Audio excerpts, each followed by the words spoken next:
a big night ahead. Thank you all so much. Thank you so much.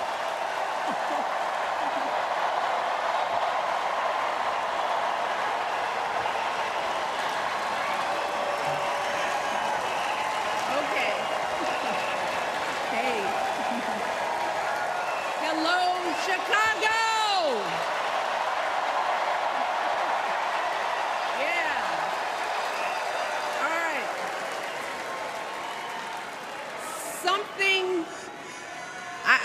Something wonderfully magical is in the air, isn't it? Yeah. You know, we're feeling it here in this arena, but it's spreading all across this country we love. A familiar feeling that's been buried too deep for far too long. You know what I'm talking about. It's the contagious power of hope.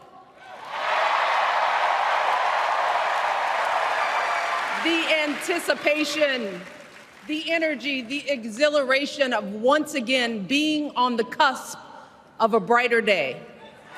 The chance to vanquish the demons of fear, division, and hate that have consumed us and continue pursuing the unfinished promise of this great nation, the dream that our parents and grandparents fought and died and sacrificed for.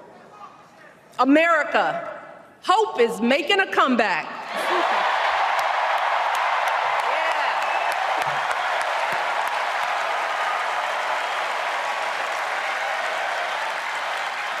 But to be honest, I am realizing that until recently, I have mourned the dimming of that hope. And maybe you've experienced the same feelings, that deep pit in my stomach, a palpable sense of dread about the future. And for me, that mourning has also been mixed with my own personal grief. The last time I was here in my hometown was to memorialize my mother, the woman who showed me the meaning of hard work and humility and decency, the woman who set my moral compass high and showed me the power of my own voice. Folks,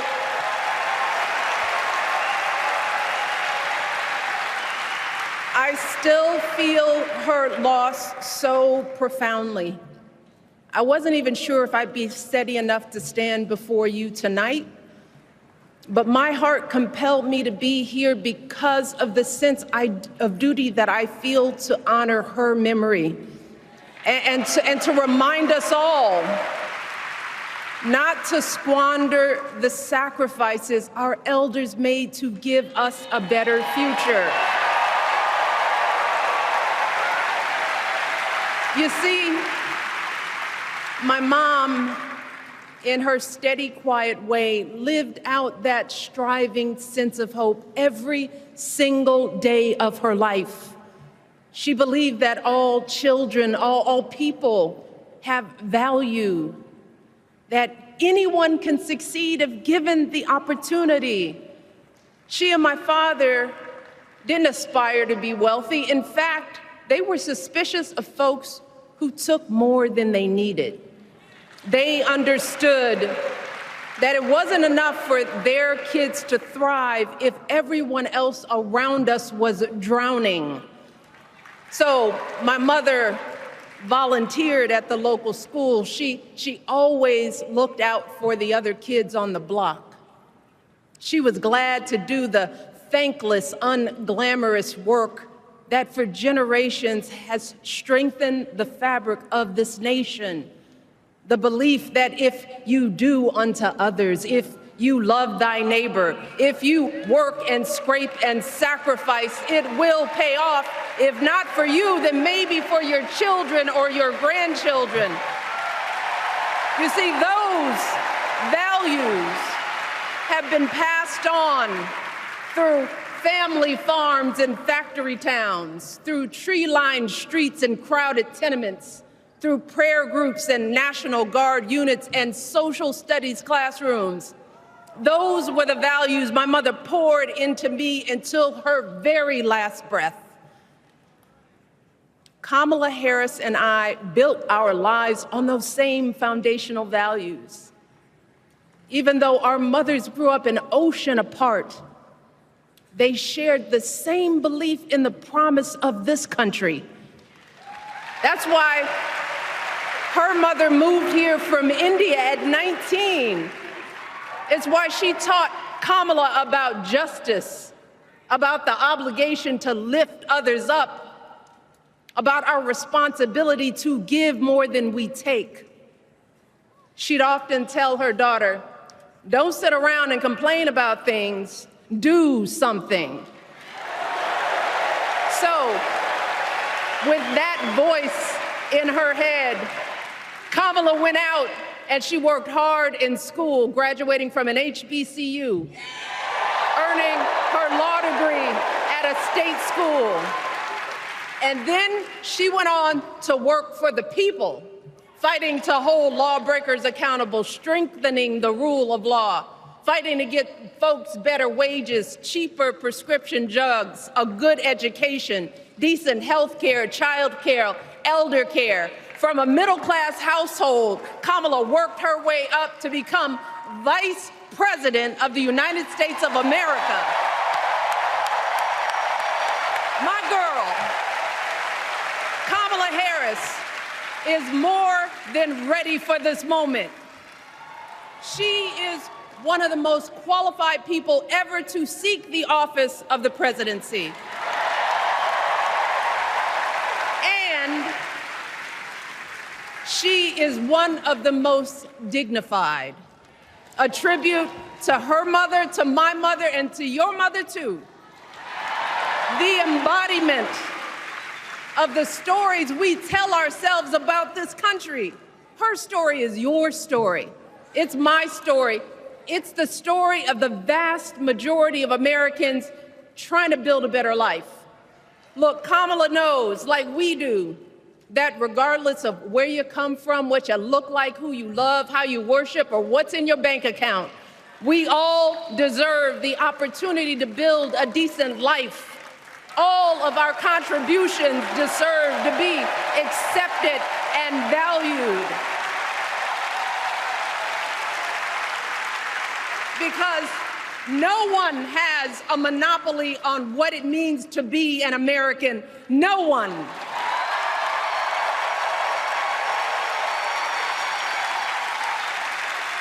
Kamala has shown her allegiance to this nation, not by spewing anger and bitterness, but by living a life of service and always pushing the doors of opportunity open to others.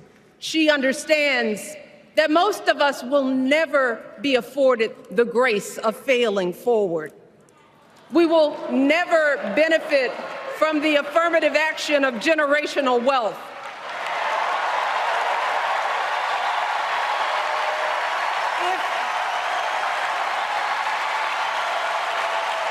If we bankrupt a business or choke in a crisis, we don't get a second, third, or fourth chance.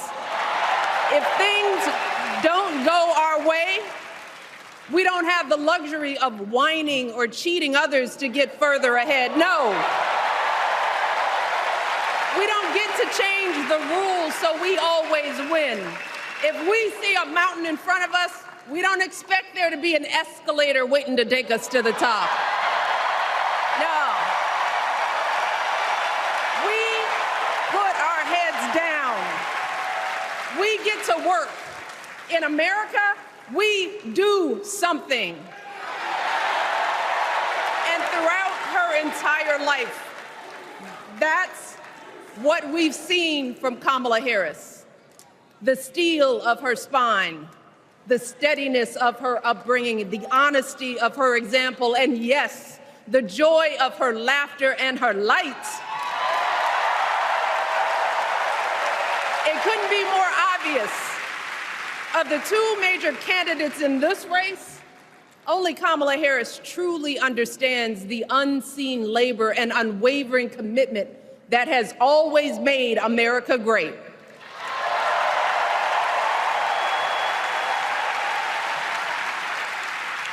Now, unfortunately, we know what comes next. We know folks are going to do everything they can to distort her truth. My husband and I sadly know a little something about this.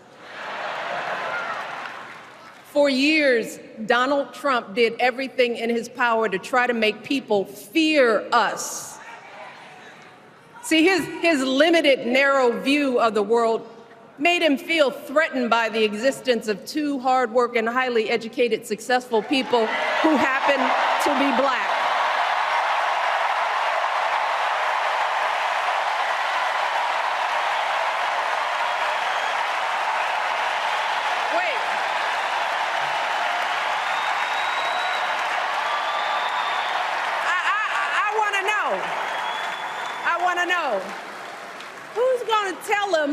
Who's going to tell him that the job he's currently seeking might just be one of those black jobs?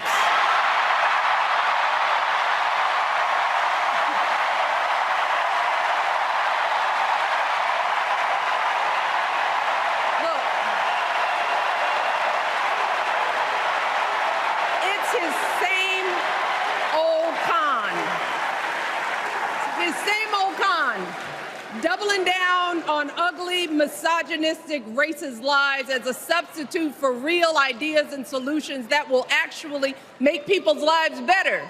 Look, because cutting our health care, taking away our freedom to control our bodies, the freedom to become a mother through IVF like I did, those things are not going to improve the health outcomes of our wives, mothers, and daughters. Shutting down the Department of Education, banning our books, none of that will prepare our kids for the future. Demonizing our children for being who they are and loving who they love, look, that doesn't make anybody's life better.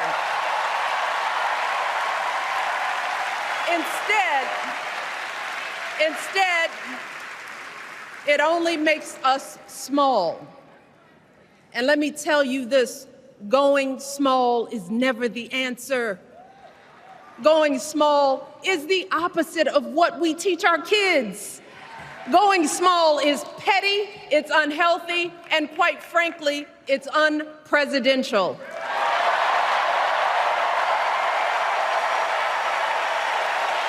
So,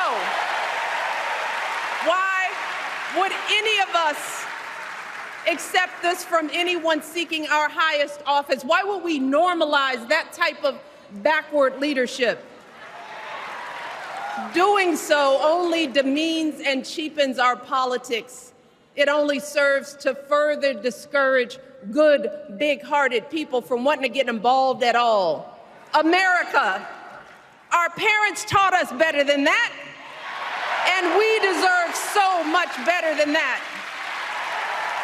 That's why we must do everything in our power to elect two of those good, big-hearted people. There is no other choice than Kamala Harris and Tim Walz. No other choice.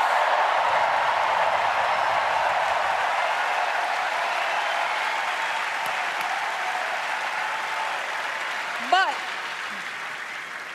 as we embrace this renewed sense of hope, let us not forget the despair we have felt.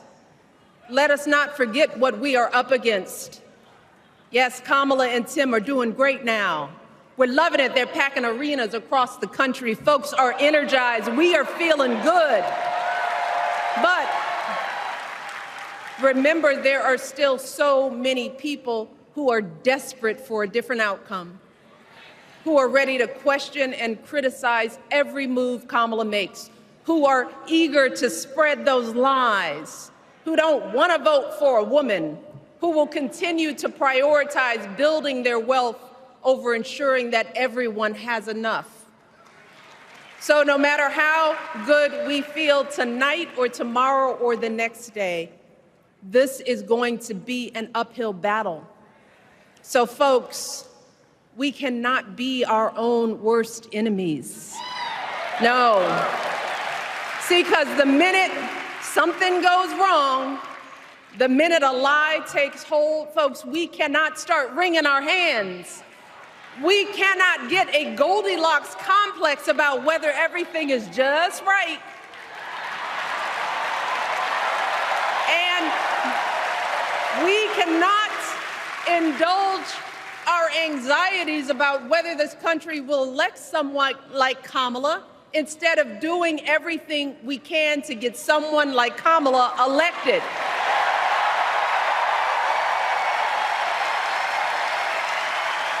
Kamala and Tim, they have lived amazing lives. And I am confident that they will lead with compassion, inclusion, and grace. But they are still only human. They are not perfect. And like all of us, they will make mistakes. But luckily, y'all, this is not just on them. No, this is up to us, all of us, to be the solution that we seek. It's up to all of us to be the antidote to the darkness and division. Look, I don't care how you identify politically, whether you're Democrat, Republican, Independent, or none of the above. This is our time to stand up for what we know in our hearts is right.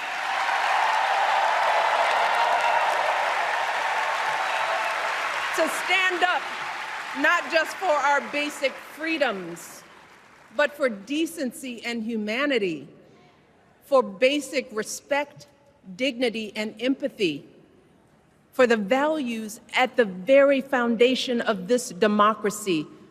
It's up to us to remember what Kamala's mother told her.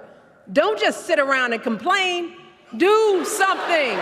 So if they lie about her, and they will, we've got to do something. If we see a bad poll, and we will, we got to put down that phone and do something. If we start feeling tired, if we start feeling that dread creeping back in, we got to pick ourselves up, throw water on our face, and what? We only have 2.5 months, y'all, to get this done. Only 11 weeks to make sure every single person we know is registered and has a voting plan. So we cannot afford for anyone America to sit on their hands and wait to be called. Don't complain if no one from the campaign has specifically reached out to you to ask you for your support. There is simply no time for that kind of foolishness. You know what you need to do. So, consider this to be your official ask. Michelle Obama is asking you, no, I'm telling y'all to do something.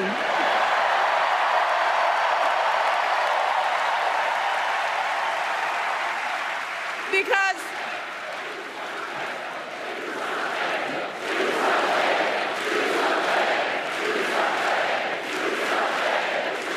you all,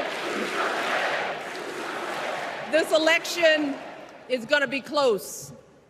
In some states, just a handful, listen to me, a handful of votes in every precinct could decide the winner. So we need to vote in numbers that erase any doubt. We need to overwhelm any effort to suppress us. Our fate is in our hands. In 77 days, we have the power to turn our country away from the fear, division, and smallness of the past.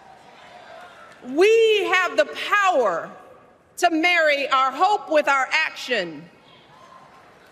We have the power to pay forward the love, sweat, and sacrifice of our mothers and fathers and all those who came before us. We did it before, y'all, and we sure can do it again. Let us work like our lives depend on it. And let us keep moving our country forward and go higher. Yes, always higher than we've ever gone before as we elect the next President and Vice President of the United States, Kamala Harris and Tim Walz. Thank you all. God bless.